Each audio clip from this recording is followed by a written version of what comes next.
des rêves des pionniers visionnaires jusqu'à l'incendie tragique et spectaculaire du Hindenburg. L'histoire des dirigeables est une odyssée d'innovation, de risque et d'ambition qui a laissé une empreinte indélébile dans l'aviation. Explorez avec moi comment ces imposants aéronefs, jadis majestueux dans le ciel, ont révolutionné le transport aérien. Ils ont affronté des catastrophes épiques et aujourd'hui, ils renaissent avec de nouvelles technologies et des objectifs surprenants. Bienvenue, aujourd'hui je vous propose une vidéo spéciale sur l'aviation.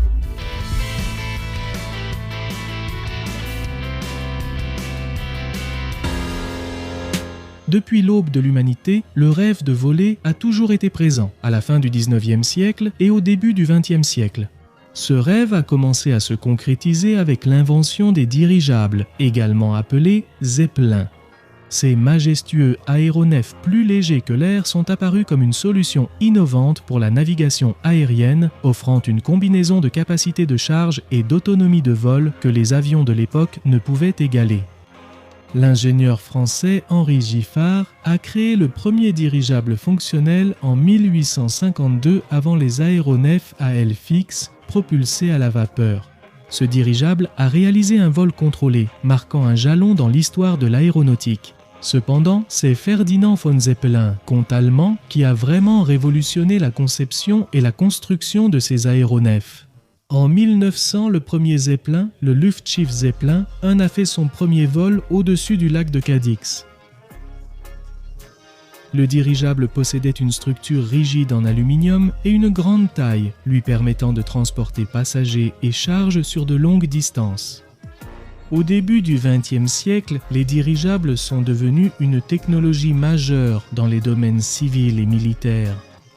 Pendant la Première Guerre mondiale, ils ont été utilisés pour la reconnaissance et le bombardement, grâce à leur capacité à voler à haute altitude et à rester en l'air pendant de longues périodes. Les dirigeables allemands ont terrorisé les villes britanniques par leurs bombardements nocturnes, portant la guerre dans les airs comme jamais auparavant. Ces chars des airs, efficaces au départ, sont vite devenus inefficaces, en raison de la vulnérabilité des dirigeables aux attaques aériennes des avions et de la difficulté à viser avec précision depuis de grandes hauteurs. Après la guerre, les dirigeables ont servi au transport de passagers et de courriers à travers l'Atlantique. Les aéronefs Luftschiff Zeppelin, 127 Graf Zeppelin et Hindenburg incarnaient le luxe et l'ingénierie de pointe en aviation. Le Graf Zeppelin a réalisé de nombreux vols transatlantiques et a fait le tour du monde en 1929, démontrant la viabilité des dirigeables comme moyen de transport longue distance. Le point culminant de l'ère des dirigeables a eu lieu dans les années 30 avec l'apogée des zeppelins allemands. Le plus célèbre fut le Hindenburg, géant de l'ingénierie aérienne de 245 mètres de long, capable de transporter 72 passagers dans des cabines luxueuses.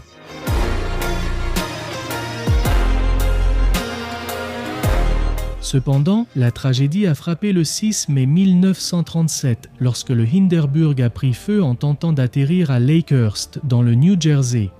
La catastrophe, qui a coûté la vie à 36 personnes, a été largement couverte par les médias et a marqué la fin de l'âge d'or des dirigeables. L'image du Hindenburg en flammes est devenue un symbole des dangers associés à cette technologie. Les causes de l'incendie font encore l'objet de débats, bien qu'on pense qu'il s'agit d'une combinaison de facteurs, y compris l'inflammabilité. Hydrogène utilisé pour alléger l'aéronef et une étincelle électrique auraient provoqué la catastrophe?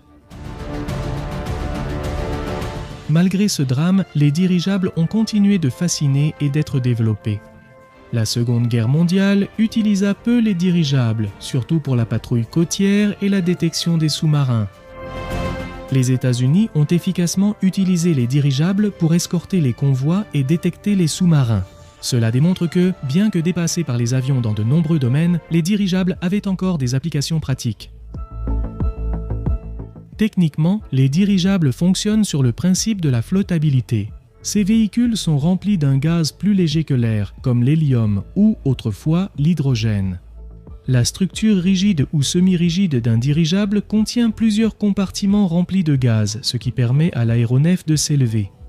La propulsion est assurée par des moteurs qui actionnent des hélices, tandis que les surfaces de contrôle permettent de manœuvrer l'appareil dans les airs. Contrairement aux montgolfières, les dirigeables disposent d'une capacité de contrôle directionnelle et peuvent voler contre le vent, ce qui les rend plus polyvalents. Les dirigeables rigides, comme les zeppelins, possèdent une structure interne qui maintient leur forme même lorsqu'ils ne sont pas gonflés. Les dirigeables non rigides, appelés blimps, gardent leur forme grâce à la pression du gaz interne. Tout au long de leur histoire, les dirigeables ont été les protagonistes de nombreuses anecdotes et curiosités. Lors de la Première Guerre mondiale, les zeppelins allemands ont bombardé Londres la nuit, provoquant la panique. Cependant, ces attaques se sont révélées moins efficaces que prévu, en raison de la difficulté à viser avec précision depuis de grandes hauteurs et de l'amélioration des défenses aériennes britanniques. Les pilotes britanniques, connus sous le nom de chasseurs de Zeppelin, ont développé des tactiques pour abattre ces géants, utilisant même des balles incendiaires pour provoquer des incendies dans les dirigeables. Fait intéressant, dans les années 1920, le dirigeable britannique Air 101 visait à relier régulièrement le Royaume-Uni à ses colonies en Inde et en Australie. Le Air 101 s'est écrasé en France lors de son voyage inaugural en 1930, accélérant le déclin de l'intérêt britannique pour les dirigeables. La tragédie du Air 101 a révélé les limites et les risques associés à ces aéronefs et a conduit à une réévaluation de leur viabilité à long terme. Ces dernières années, les dirigeables ont connu un regain d'utilisation, grâce aux avancées technologiques et à leur capacité à accomplir des tâches qu'aucun autre type d'aéronef ne peut réaliser. Aujourd'hui, les dirigeables modernes sont utilisés pour une variété d'applications, telles que la publicité aérienne, la surveillance et le suivi environnemental. De plus, leur capacité à rester en l'air pendant de longues périodes, avec une consommation de carburant relativement faible, les rend idéaux pour l'observation scientifique et l'exploration à distance. Un exemple marquant de l'évolution moderne des dirigeables est le Airlander 10 conçu par l'entreprise britannique Hybrid Air Vehicles. Ce dirigeable hybride combine des caractéristiques d'avion et d'hélicoptère, offrant une plateforme polyvalente pour le transport et la recherche. Grâce à sa capacité à atterrir et décoller presque partout, l'Airlander 10 illustre le potentiel des dirigeables pour des usages futurs dans des zones reculées et difficiles d'accès. Cet aéronef, long de 92 mètres et capable de transporter 10 tonnes, a servi à diverses missions, de la surveillance des frontières à la recherche scientifique. Son design innovant lui permet d'opérer avec une empreinte environnementale bien inférieure à celle des avions traditionnels, ce qui en fait une option attrayante pour des opérations dans des environnements sensibles. De plus, sa capacité à voler plusieurs jours sans ravitaillement le rend idéal pour des missions longues dans des zones isolées.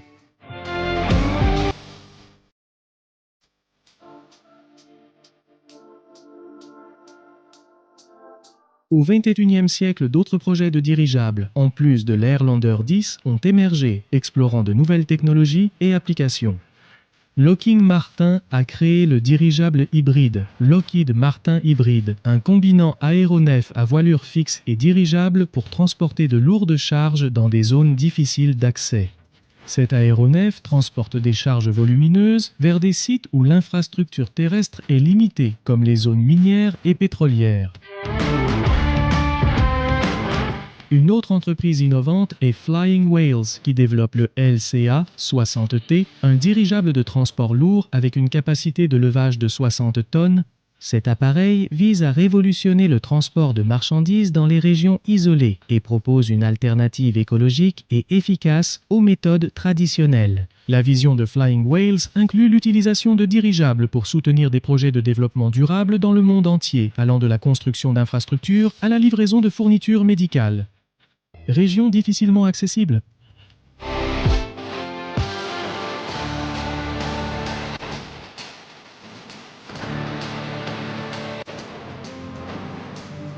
Dans la publicité et la communication, les dirigeables avaient trouvé un nouveau créneau à la fin du XXe siècle. Goodyear utilise des dirigeables pour la publicité aérienne et la diffusion d'événements sportifs.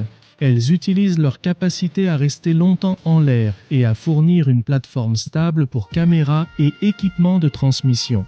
Ces dirigeables sont devenus des icônes des événements sportifs et festivals, se démarquant dans le ciel et attirant l'attention. Ici en Argentine, je ne vais jamais oublier quand j'étais enfant, il y avait dans mon pays le célèbre dirigeable de la Serenissima, quelque chose que ceux qui ont à peu près mon âge ont vu. Le voir dans les airs était incroyable et il a servi un moment de très bonne publicité.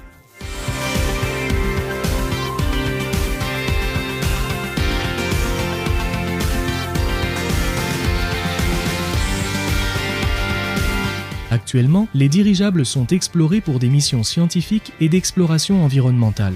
La National Aeronautics and Space Administration et d'autres organismes de recherche envisagent l'utilisation de dirigeables pour l'étude de l'atmosphère et de la surface, dans des endroits à nouveau difficiles d'accès, comme les régions polaires ou les forêts tropicales. Les dirigeables offrent une plateforme stable et à faible impact pour la collecte de données scientifiques, permettant une surveillance continue et détaillée des écosystèmes sensibles.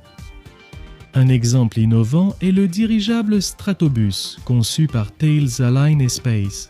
Ce dirigeable de haute altitude est conçu pour opérer à une altitude de 20 km juste en dessous de la stratosphère, et il servirait de plateforme stationnaire pour les télécommunications et l'observation de la Terre. Grâce à sa capacité à rester immobile longtemps, le Stratobus pourrait offrir des services de communication aérienne à distance, agir comme une station de surveillance environnementale et offrir une surveillance.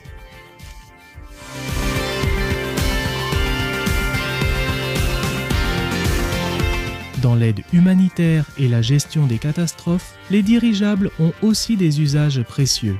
Leur aptitude à acheminer d'importantes fournitures vers des zones sinistrées, même quand les infrastructures, comme les aéroports, sont détruites ou inaccessibles.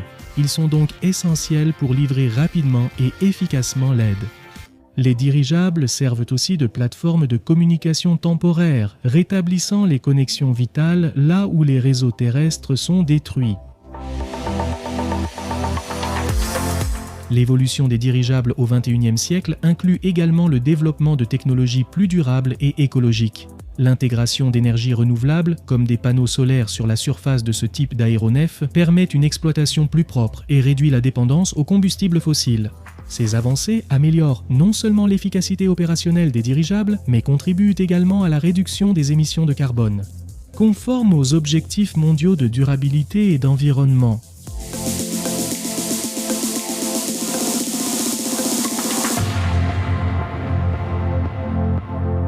les dirigeables ont parcouru un long chemin depuis leur début au XXIe siècle. Malgré les défis et tragédies rencontrés, ces aéronefs ont marqué l'histoire de l'aviation.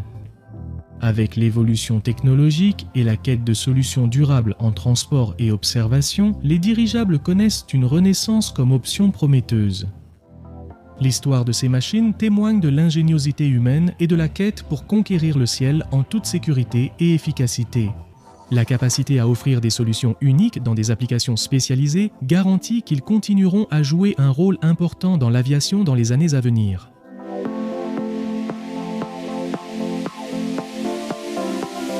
J'espère que vous appréciez la vidéo et je voulais vous annoncer que la 4e partie du fichier des aéronefs est désormais disponible, cette fois-ci consacrée aux aéronefs de la guerre du Vietnam. Ici, on trouve des avions comme le F-4 Phantom, le Mikoyan Gurevich 21 ou le F-105, des modèles que j'apprécie beaucoup. Et nous voyons que mois après mois, l'aéropédia ou les fichiers aéronautiques continuent de grandir de plus en plus. Ils sont en PDF, disponibles sur mundodeaviation.com. Et aussi du 12 au 14 décembre, nous allons organiser le cours de photographie aéronautique, un cours très spécifique de photographie. Inscrivez-vous aussi sur mundodeaviation.com en cherchant le lien. 3 jours en direct avec un professeur de photographie spécialisé et moi pour la partie vidéo. Ne restez pas à l'écart car les places sont limitées. Merci.